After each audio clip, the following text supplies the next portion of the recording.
Bhabhar police constable પર હુમલો કરનાર 4 આરોપીઓનું રીકન્સ્ટ્રક્શન કરાયું।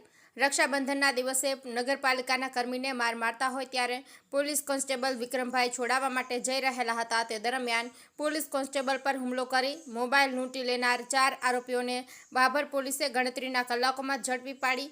આજરોજ ચારેય આરોપીઓનું ભાભરમાં અલગ અલગ સ્થળ પર ચારેય આરોપીઓને સાથે રાખી રીકન્સ્ટ્રક્શન કરવામાં આવ્યું હતું।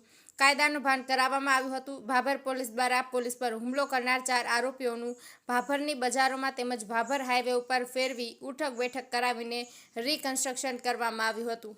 ગઈ 9 ઓગસ્ટે અમારો એક પોલીસનો કર્મચારી સાંજે જ્યારે એનું કામ પતાવીને ઘરે જતો હતો એમાં જૂના બસ સ્ટેન્ડ પાસે એક ટોળું જમા થઈ ગયું હતું। એ ટોળુમાં એ જઈને જોયું કે એક 2-3 જણા એક જીબીનો કર્મચારી જે નગરપાલિકા માટે કામ કરે છે એમના સાથે એમને કંઈ માથાકૂટ કરતા હતા અને મારપીટ કરતા હતા। એ પોલીસના ભાગરૂપે અને પોલીસના ફરજ અનુસાર એ ત્યાં વચ્ચે ગયો અને એમને કીધું કે તમે ઝઘડો ના કરો અને એમને વેરવિખેર કરવાનો પ્રયાસ કર્યો। તો આ જે સામેવાળા લોકો હતા આ એકદમ ઉશ્કેરાઈ ગયા અને પોલીસવાળા ઉપર જ કપડે ફાડવાનું અને પોલીસવાળાનો ફોન લઈ લીધા આ લોકોએ।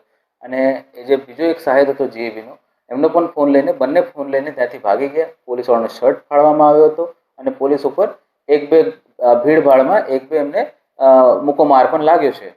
ઘટનાની જાણ થતાં તરત જ ભાભર પોલીસ સ્ટેશનમાં 611/2025નો ગુનો નોંધવામાં આવ્યો, જેમાં પબ્લિક સર્વન્ટ વિરુદ્ધમાં કરવામાં આવતી કામગીરી અને લૂંટની ફરિયાદ લેવામાં આવી છે। એમાં ટોટલ 4 આરોપીઓનું નામ છે। આરોપીઓનું નામ છે ટીનાજી દિલીપસિંહ રાઠોડ, પિન્ટુ શૈલેષસિંહ રાઠોડ, ગૌતમસિંહ ટીનુબા વાઘેલા, વિશાલ અચુબા રાઠોડ। તમામ ભાભર જૂનાના રહેવાસી છે। આ તમામ 4 આરોપીને પોલીસે ગણતરી કલાકોમાં ગોતીને એમને અરેસ્ટ કરવામાં આવી છે। અને આજ સવારે એ ઘટના કેવી રીતે અંજામ આપવામાં આવ્યો હતો આનો વિગતવાર પોલીસનો રીકન્સ્ટ્રક્શન પંચનામો પણ કરવામાં આવ્યો છે।